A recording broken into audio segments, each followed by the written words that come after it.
जय माता दी। भक्तों, जब भी हम सच्चे मन से माँ भगवती का स्मरण करते हैं तब वे स्वयं हमारी रक्षा के लिए उपस्थित हो जाती हैं। दुर्गा सप्तशती का प्रत्येक अध्याय जीवन की कठिनाइयों को दूर करने वाला दिव्य अमृत है। आज हम सुनेंगे माँ दुर्गा की वह अद्भुत कथा जिसमें उनके पराक्रम और कृपा का दिव्य वर्णन है। आइए श्रद्धा और भक्ति के साथ इस पावन कथा का श्रवण करें। श्री दुर्गा सप्तशती पाठ अध्याय 9 तथा 10। जय माता दी। माँ भगवती जगदम्बा दुर्गा की कृपा सदा आप और आपके पूरे परिवार पर बनी रहे। प्रिय भक्तों, माँ दुर्गा स्वयं कहती है कि जिस घर में या घर के मंदिर में किसी स्त्री या पुरुष द्वारा दुर्गा सप्तशती का पाठ प्रतिदिन होता है, वहाँ के उस स्थान को मैं कभी नहीं छोड़ती। श्री दुर्गा सप्तशती पाठ मंत्रों से भी अधिक फल देने वाला है। तो आप सब अपनी मंगल कामना के लिए, विपत्ति रोगों से रक्षा के लिए और धन संपदा प्राप्ति के लिए श्री दुर्गा सप्तशती का पाठ रोज करें। ओम दुम दुर्गाय नमः। आज चैत्र नवरात्रि का 5वां दिन है और आज आप सुनेंगे दुर्गा सप्तशती का अध्याय 9 और 10। इसके बाद आप माँ दुर्गा की आरती और चालीसा का भी श्रवण करेंगे। आइए पहले माँ भगवती दुर्गा का अपने मन में ध्यान करते हुए आज के अध्याय का श्रवण करें। इस अध्याय में निशुंभ वध का वर्णन किया गया है। 9वां अध्याय का पाठ संतान प्राप्ति के लिए किया जाता है। पुत्र प्राप्ति के लिए या संतान से जुड़ी किसी भी परेशानी के निवारण के लिए दुर्गा सप्तशती के 9वें अध्याय का पाठ किया जाता है। इसके अलावा संतान की उन्नति और प्रगति के लिए तथा किसी भी प्रकार की खोई हुई अमूल्य वस्तु की प्राप्ति के लिए भी 9वें अध्याय का पाठ करना उत्तम माना गया है। ये आपकी मनोकामना पूर्ण करने में सहायक है। राजा ने कहा, भगवन, आपने रक्त बीज के वध से संबंधित देवी चरित्र का ये अद्भुत महात्मा मुझे बताया। अब रक्त बीज के मारे जाने पर अत्यंत क्रोध में भरे हुए शुंभ और निशुंभ ने जो कर्म किया उसे मैं सुनना चाहता हूँ। ऋषि कहते हैं, राजन, युद्ध में रक्त बीज तथा अन्य दैत्यों के मारे जाने पर शुंभ और निशुंभ के क्रोध की सीमा नहीं रही। अपनी विशाल सेना इस प्रकार नष्ट होती देख निशुंभ अमर्ष अर्थात क्रोध में भरकर देवी की ओर दौड़ा। उसके साथ असुरों की प्रधान सेना थी। उसके आगे पीछे तथा पार्श्व भाग में बड़े बड़े असुर थे जो क्रोध से ऊंट चबाते हुए देवी को मार डालने के लिए आए। महापराक्रमी शुंभ भी अपनी सेना के साथ मात्र गणों से युद्ध करके क्रोधवश चंडिका को मारने के लिए आ पहुंचा। तब देवी के साथ शुंभ और निशुंभ का भयंकर संग्राम प्रारंभ हो गया। वे दोनों दैत्य मेघों की तरह बाणों की भीषण वर्षा कर रहे थे। उन दोनों के चलाए हुए बाणों को चंडिका ने अपने बाणों के समूह से तुरंत काट दिया और शस्त्रों की वर्षा करके उन दोनों दैत्यों के अंगों में भी चोट पहुंचाई। निशुंभ ने तीखी तलवार और चमकती हुई ढाल लेकर देवी के श्रेष्ठ वाहन सिंह के मस्तक पर प्रहार किया। अपने वाहन को चोट पहुंचने पर देवी ने शर नामक बाण से निशुंभ की श्रेष्ठ तलवार तुरंत ही काट डाली और उसकी ढाल को भी, जिसमें 8 चंद्र जड़े थे, टुकड़े टुकड़े कर दिया। ढाल और तलवार के कट जाने पर उस असुर ने शक्ति चलाई, किंतु सामने आते ही देवी ने चक्र से उसके भी 2 भाग कर दिए।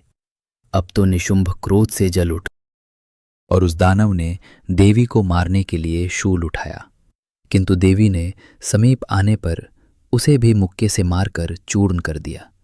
तब उसने गदा घुमाकर चंडी के ऊपर चलाई, परंतु वो भी देवी के त्रिशूल से कटकर नष्ट हो गई।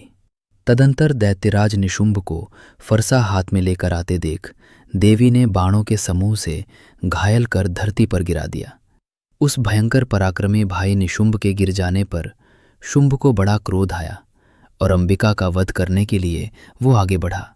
रथ पर बैठे बैठे ही उत्तम आयुधों से युक्त अपनी 8 भुजाओं से वो आकाश को ढकता हुआ अद्भुत शोभा पाने लगा। उसे आते देख देवी ने शंख बजाया और धनुष की प्रत्यंचा का भी भयंकर शब्द किया। साथ ही अपने घंटे के शब्द से, जो समस्त दैत्य सैनिकों का तेज नष्ट करने वाला था, संपूर्ण दिशाओं को भर दिया। तदंतर सिंह ने भी अपनी दहाड़ से आकाश, पृथ्वी और 10 दिशाओं को गुंजा दिया। फिर काली ने आकाश में उछलकर अपने दोनों हाथों से पृथ्वी पर प्रहार किया। ऐसा भयानक शब्द हुआ जिससे पहले के सभी शब्द शांत हो गए। तत्पश्चात शिवदूती ने दैत्यों के लिए अमंगलकारी हंसी की। इन शब्दों को सुनकर सभी असुर कांप उठे, किंतु शुंभ को बड़ा क्रोध आया। अध्याय 11 नारायणी स्तुति। ऋषि कहते हैं, हे राजन, जब दुष्ट दैत्य शुंभ का वध हो गया, तब समस्त देवता अत्यंत प्रसन्न हो गए। उनका हृदय आनंद से भर उठा और उन्होंने मां भगवती की स्तुति करना आरंभ किया। देवताओं ने कहा, हे देवी, आप ही समस्त जगत की आधारभूत शक्ति हैं। आप ही इस संसार की उत्पत्ति, पालन और संहार करने वाली हैं। आप ही नारायणी स्वरूप से समस्त प्राणियों में स्थित हैं। हे मां, आप बुद्धि के रूप में सबके हृदय में निवास करती हैं। आप ही निद्रा बनकर सभी प्राणियों को विश्राम देती हैं। आप ही क्षुधा, छाया, शक्ति, तृष्णा, क्षमा और दया के रूप में प्रकट होती हैं। हे जगदम्बा, आप ही श्रद्धा, लज्जा, शांति और संतोष का स्वरूप हैं। आप ही लक्ष्मी बनकर धन देती हैं और दरिद्रता का नाश करती हैं। आप ही स्मृति बनकर ज्ञान देती हैं और अज्ञान को दूर करती हैं। हे देवी, आप ही दुष्टों का नाश करने वाली और सज्जनों की रक्षा करने वाली हैं। आपने महिषासुर, चंडमुंड, रक्तबीज, निशुंभ और शुंभ जैसे असुरों का संहार किया। आपकी महिमा का वर्णन करना असंभव है। हे नारायणी, हम आपको बार बार प्रणाम करते हैं। आप ही हमारी रक्षा करें और हमें सभी संकटों से मुक्त करें। देवताओं ने आगे कहा, हे मां, जब जब संसार में संकट आता है, तब तब आप अवतार लेकर भक्तों की रक्षा करती हैं। आपकी कृपा से ही भय दूर होता है और जीवन में सुख शांति आती है। तब मां भगवती प्रसन्न होकर बोली, हे देवताओं, मैं तुम सब पर अत्यंत प्रसन्न हूं। जो भी मनुष्य इस नारायणी स्तुति का पाठ करेगा, वो सभी प्रकार के भय और संकटों से मुक्त हो जाएगा। जो व्यक्ति श्रद्धा और भक्ति से मेरा स्मरण करेगा, मैं स्वयं उसकी रक्षा करूंगी और उसकी सभी मनोकामनाएं पूर्ण करूंगी। मैं समय समय पर विभिन्न रूपों में अवतार लेकर दुष्टों का नाश और धर्म की स्थापना करती रहूंगी। इस प्रकार देवताओं की स्तुति सुनकर मां भगवती अंतर्ध्यान हो गईं। देवता भी प्रसन्न होकर अपने अपने स्थान को चले गए।